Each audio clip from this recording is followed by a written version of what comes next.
से चंगाई छुटकारे के लेके आए जिसने मामिन। तो आइए प्रभु के वचन में जाते हैं।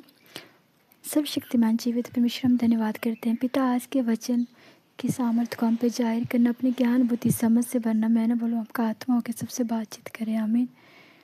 तो आज के वचन में जाते हैं। तो आज का पवित्र वचन है मत्ती 7 के 7 में प्रभु का वचन हमसे बात कर रहा है कि मांगोगे तो तुम्हें दिया जाएगा, ढूंढोगे तो तुम पाओगे, खटखटाओगे तो तुम्हारे लिए खोला जाएगा। आमीन। तो वचन हमें क्या सिखा रहा है कि मांगोगे दिया जाएगा। आमीन। देखिए, पवित्र आत्मा तो हम वचन के माध्यम से बातचीत कर रहे हैं कि आप जब मुंह को खोलोगे तो मांगोगे तो मैं तुमको दूंगा। तुम जब खटखटाओगे, जब तुम मेरी अधीनताई में चल कर, मेरी हजूरी में, पाक पवित्र हजूरी में बैठकर मेरे स्वर्गराज का दरवाज़ा खटखटाओगे तो आपके लिए खोला जाएगा। आमीन। हालेलुया। देखिए, जब आप घर में बैठे होते हैं ना, तो आपके घर में कोई आता है तो आपका दरवाज़ा डोर खटखटाता है या बैल बजाता है ना, मेन दरवाजे के पास आपके पास कोई आ रहा है ना, तो वो आपका दरवाज़ा खटखटाता है ना। ऐसा तो नहीं है कि आपका विंडो मतलब आपका डोर बज रहा है, आपकी बैल बज रही है तो आप कोई दरवाज़ा नहीं खोल रहे हो किसी का। हालेलुया। तो आप जाके ओपन करते हो ना दरवाज़ा, जब कोई खटखटाता है तभी आप मेन गेट को खोलते हो ना। ऐसे तो नहीं कि आप मेन गेट को खोल के बैठ गए हो। अगर सुबह आपके घर में कोई मिल्क वाला आ रहा है कि मिल्क ले लीजिए, है ना, तो कोई स्त्री मतलब होता है ना, जो स्त्री को प्रेस करते हैं, यानी कपड़ों को प्रेस करते हैं, स्त्री प्रेस करने वाला जो होता है वो आता है कई बार किसी के घर में कि अपने कपड़े दे दीजिए धोने के लिए, प्रेस करने के लिए, तो वो आपके दरवाजे को खटखटाएगा। हालेलुया। तो आप चाहोगे ना अपने दरवाजे को खोलने, अपने मेन गेट को खोलने, जब तक आपका दरवाज़ा कोई खटखटाएगा नहीं, आपका पड़ोसी या कोई भी एनीवे, तब तक कोई अपना दरवाज़ा नहीं ना खोलता, बंद रखता है ना अपना डोर, अपने अपने मेन गेट को बंद रखेगा। उसी तरह प्रभु बोलता है कि अगर तू मेरा दरवाज़ा खटखटाएगा, अगर तू खटखटाएगा तभी मैं तेरे लिए स्वर्ग के फाटक को खोलूँगा। तो तू मुंह खोल के जब मांगेगा तभी मैं तुझे दिया जाएगा। हमें तो हमने क्या करना है, परमेश्वर वचन के माध्यम से हमसे बात कर रहा है, तो आपने जब भी परमेश्वर की पाक पवित्र हजूरी में बैठना है तो प्रभु को वचन के माध्यम से बातचीत करनी है। आपने हवा में प्रार्थना नहीं करनी है कि आप हवा में शब्दों को बोल रहे हो, क्योंकि हवा की जो आप हवा से तो बात, जैसे हवा मीन्स का मतलब है कि आप शब्दों से प्रार्थना नहीं करनी है।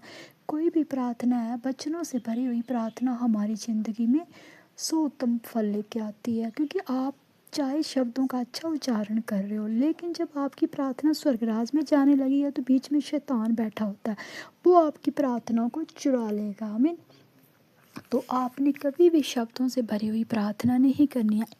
कुछ हद तक आपने 5 मिनट शब्द बोलने हैं परमेश्वर की हजूरी में, फिर आपने वचन से परमेश्वर से प्रार्थना करनी है, क्योंकि जो वचन से भरी हुई प्रार्थना होगी वो आपकी ज़िंदगी में एक उत्तम फल और प्रतिफल लेके आएगी, आपकी ज़िंदगी में बड़े बड़े प्रतिफल लेके आएगी। लेकिन और शैतान भी जब आपकी प्रार्थना, आप जब नीचे धरती पे प्रार्थना करते हो, जब प्रार्थना आपके ऊपर जाने लगती है, हालेलुया, तो शैतान उसको कैच नहीं कर सकता। जब कैच करने लगता है तो उसमें प्रभु के पवित्र वचन होते हैं, क्योंकि पवित्र वचन की आग उसको लगती है, क्योंकि प्रभु के पाक पवित्र वचन को वो छू नहीं सकता। वो आपको छू सकता है, लेकिन आपके हृदय में जब पाक पवित्र वचन होंगे तो वो आपको छू नहीं सकेगा। अगर आपके मार्ग सत्य सच्चाई पवित्रताई के, तो पवित्र आत्मा की अग्नि आपके इर्द गिर्द घेरा करके बैठेगी, तो कोई भी दुष्ट प्रभाव आपकी ज़िंदगियों का हिस्सा नहीं बन सकेंगे। हालेलुया। तो उसी तरह आपने वचनों से भरी हुई प्रार्थना करनी है, परमेश्वर को ये बताना है कि परमेश्वर, आपकी कलाम में लिखा है मत्ती 7 की 7 के अनुसार कि मांगोगे तो दिया जाएगा, ढूंढोगे पाओगे, खटखटाओगे खोला जाएगा। तो परमेश्वर में मत्ती 7 के 7 कोई भी आपकी इच्छा है ना, प्रभु से आप मांगने चाहते हो, आप चाह रहे हो कि हम प्रभु से मांगे प्रार्थना में, तो आपने पहले ये नहीं कि आप एक इच्छा को मांग रहे हो तो एक ही दिन में आपने ढेर सारी इच्छाओं को प्रभु से मांग लिया, ऐसा नहीं करना। देखिए, ऐसा नहीं करना। जब आप मार्केट में जाते हो ना, इसका मतलब मैं आपको एक एग्जांपल देती हूँ। आप मार्केट में जाते हो, आप तरह तरह की चीज़ों को दुकानदार आपके आगे निकाल के रख देगा तो आप कंफ्यूज हो जाओगे। आपको वही चीज़ पसंद लगेगी, लाओगे तो आप एक ही चीज़ या दो चीज़, है ना, आप ढेर सारी चीज़ें तो नहीं लेके आओगे। आपकी आंखों को जो चीज़ भाएगी वही आप शॉपकीपर को बोलोगे कि हम अपनी मर्ज़ी से उठा लेते हैं, है ना, आप रहने दो।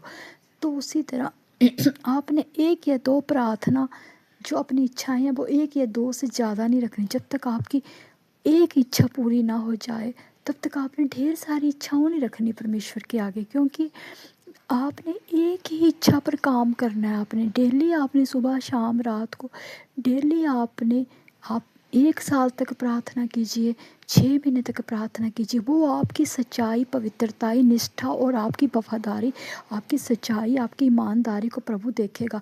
जितनी आपकी बैठने उठने का तरीका, बोलने का, चलने का, आपकी सच्चाई, वफादारी, ईमानदारी, प्रभु के प्रति अधीनता, इस जटिलता आपका वचन में बना रहेगी। आप कलाम में बने रहोगे, वचनों में बड़े रहोगे, प्रार्थना में, वर्षी में बने रहोगे और आपके मार्ग सत्य सच्चाई के होंगे, तो उतनी जल्दी आपकी जो इच्छा है, वो प्रार्थना में जो रखी है, वो प्रतिफल और उत्तम काम लेके आएगी। हालेलुया। तो आपकी इच्छाओं को प्रभु पूरा करेगा। अगर आपके मार्ग बहुत ही सिधाई की तरफ है, आप प्रभु के वफादार हो, आप प्रभु को पहला स्थान देते हो, प्रभु का बेह मानने वाले हो, तो पवित्र आत्मा हो सकता है आपको दर्शन के माध्यम से भी बातचीत करे। तो आपने प्रार्थना में हमेशा यही बोलना है प्रभु कि आपके ही कलाम का वचन है, मत्ती 7 के अनुसार, मांगोगे दिया जाएगा, ढूंढोगे पाओगे, खटखटा खोले। जब आपने प्रार्थना में कुछ मांगे इच्छा, तो आपने नहीं बोलना प्रभु हमने मांगा है आप पूरा कर दीजिए। तो आपने विश्वास के साथ, एक अटूट विश्वास के साथ बोलना, प्रभु मत्ती 7 के अनुसार मैंने मांगा है और मैं विश्वास करती हूँ कि पूरी हो चुकी है इच्छा मेरी ज़िंदगी में, क्योंकि आपके कलाम में लिखा है अगर तो विश्वास करेगी तो परमेश्वर की बड़ी महिमा को देखेगी। हालेलुया। देखिए, आपका विश्वास ही आपको जिताएगा। आप परमेश्वर के प्रति बिल्कुल वफादारी के साथ उसकी हजूरी में बन जाओ, पीछे ही पड़ जाओ प्रभु के कि नहीं हमें चाहिए चाहिए चाहिए, आशीष चाहिए। जैसे बच्चा होता है ना, माँ को का पल्ला पकड़ता है, नहीं मम्मा दे पैसे, दे पैसे, बाजी खानी, बाजी खानी, बाजी खानी, पापा 2 पैसे, पापा 2 पैसे, पापा दो जल्दी से, 2 बिक्कर लेके दो, 2 बिक्कर लेके दो। डेली पापा का मतलब कान कान पक जाते हैं पापा के सुन सुन के, 2 बिक्कर लेके दो, 2 बिक्कर। तो मम्मा के भी कान पक जाते हैं, मम्मा चलो बाजार, ये हमें ये सामान लेके दो, मम्मा चलो बाजार, मम्मा ये सामान लेके दो, मम्मा ये दो। आप जब पीछे ही पड़ जाओगे अपनी मम्मी पापा के, तो वो बोलेंगे इसको देनी ही पड़ेगी, 2 वीक देना ही पड़ेगा ये सामान बेटी को।